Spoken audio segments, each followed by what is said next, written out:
সুপ্রিয় সরকারি চাকরি পরীক্ষার্থী ভাই এবং আপুরা আপনাদেরকে জানাচ্ছি জব ইংলিশ চ্যানেলের পক্ষ থেকে আন্তরিক শুভেচ্ছা। আজকের এই ভিডিওর মাধ্যমে সরকারি চাকরির যে ইংরেজি সিলেবাসটা আছে ওইটা নিয়ে আলোচনা করব। এখানে ইংলিশ ল্যাঙ্গুয়েজ অ্যান্ড লিটারেচার ২ টা নিয়ে আলোচনা করব। So let's enjoy. তার আগে একটি কথা, আপনি যদি আমার চ্যানেল নতুন হয়ে থাকেন তাহলে অবশ্যই লাইক, কমেন্ট, সাবস্ক্রাইব। ধন্যবাদ।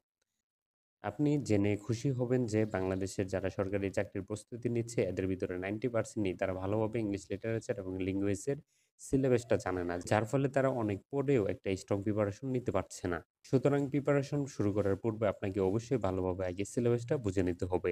চাকরির পরীক্ষার জন্য একটা প্রচলিত কথা আছে যে চাকরির প্রস্তুতি শুরু করার পূর্বে আগে বুঝে নিতে হবে কি পড়তে হবে, কি পড়তে হবে না। সুতরাং এটা যদি না বুঝেন তাহলে অনেক পড়েও কোনো লাভ হবে না। সুতরাং আপনাকে অবশ্যই আগে ভালোভাবে সিলেবাস বুঝে নিতে হবে, এর পরবর্তীতে পড়াশোনা।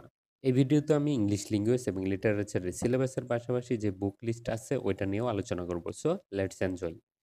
১ নম্বরে আছে ইংলিশ ল্যাঙ্গুয়েজ। ইংলিশ ল্যাঙ্গুয়েজে কি টপিক আপনাকে পড়তে হবে বাংলাদেশের সরকারি চাকরির জন্য?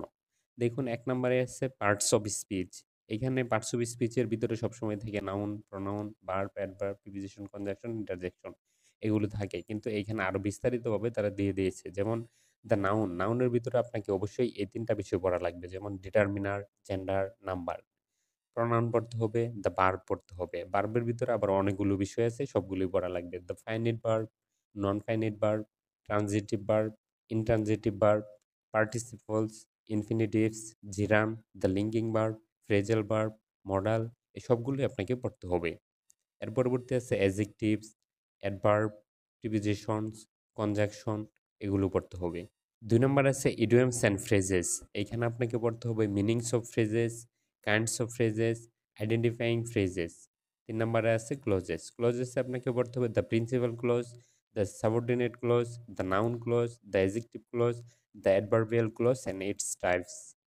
৪ নম্বরে পড়তে হবে কারেকশনস। কারেকশনস এর জন্য আপনাকে এই বিষয়গুলো পড়া লাগবে। এখানে দ্য টেন্স পড়তে হবে, দ্য ভার্ব পড়তে হবে, the preposition, the determiner, gender, number, subject, verb, agreement. আর টেন্স পড়ার সময় এখানে অ্যাক্টিভ, প্যাসিভ এর নিয়মটাও পড়তে হবে। তাহলেই সঠিকভাবে কারেকশন করতে পারবেন। ৫ নম্বরে আছে সেন্টেন্সেস অ্যান্ড ট্রান্সফরমেশনস। এখানে আছে the simple sentence, the compound sentence, the complex sentence, the active voice, passive voice, positive degree, comparative degree, superlative degree. এই সবগুলো বিষয়ই এখান থেকে পড়তে হবে। ৬ নম্বরে আছে ওয়ার্ডস। এখানে আছে meanings, synonyms, antonyms, spellings, use of words as various parts of speech, formation of new words by adding prefix and suffix। ৭ নম্বরে আছে কম্পোজিশন। এটা একটা মজার বিষয় যে এইখানে তেমন কোনো পড়া নাই। তবে একটা কোয়েশন প্রায় সকল পরীক্ষাতেই থেকে যায়। এখানে দেখুন আছে names of parts of paragraphs, letters, application. অর্থাৎ প্যারাগ্রাফ, লেটার, অ্যাপ্লিকেশনের যে বাহ্যিক বিষয়গুলো যেমন প্যারাগ্রাফের কয়টা অংশ, লেটারের উপরের অংশ কি বলে, অ্যাপ্লিকেশনের কয়টা অংশ থাকে এরকম টাইপসের কোয়েশনে এইখানে আইসা থাকে। তো এটা আশা করি আপনারা পড়ে নিতে পারবেন। আপনাদের উদ্দেশ্যে আরো একটি গুরুত্বপূর্ণ নোটিশ আমি বলতেছি। ওইটা হচ্ছে যে এই সকল বিষয়গুলা এই চ্যানেলে অর্থাৎ বাংলাদেশের সরকারি চাকরির সম্পূর্ণ প্রিপারেশনের জন্য ইংলিশ ল্যাঙ্গুয়েজ অ্যান্ড লিটারেচারের যতগুলা টপিক আছে এখানে যেমন the noun, the determiner, gender, number এরকম প্রতিটা টপিকের আলাদা করে ভিডিও এই চ্যানেলে আপনারা বিনামূল্যে পেয়ে যাবেন। ইংলিশের ২য় অংশটার নাম হচ্ছে ইংলিশ লিটারেচার। এখানে আপনাকে পড়তে হবে names of writers of literary prizes from Elizabethan period to the 21st century. অর্থাৎ এলিজাবেথেন পিরিয়ড থেকে ২১ শতাব্দী পর্যন্ত আপনাকে সকল রাইটারের গুরুত্বপূর্ণ কাজগুলো পড়তে হবে।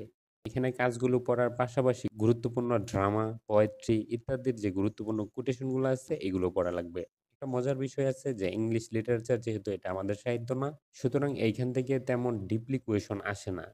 অন্য এক ভিডিওতে আমি ইংলিশ লিটারেচারের গুরুত্বপূর্ণ যে পয়েন্টগুলো পড়লেই হবে, কোন এজ পড়তে হবে, কি পড়তে হবে এগুলো নিয়ে একটা ভিডিও আমি পরবর্তীতে আপলোড করব। কিন্তু এই ভিডিওতে আপনাদের উদ্দেশ্যে শুধু এটাই বলার যে অনেক বেশি ডিপ কোয়েশন ইংলিশ লিটারেচার থেকে আসে না। এ পর্যায়ে আমরা ইংলিশ লিটারেচারের এবং ইংলিশ ল্যাঙ্গুয়েজের যে বুক লিস্টটা আছে ওইটা নিয়ে আলোচনা করব।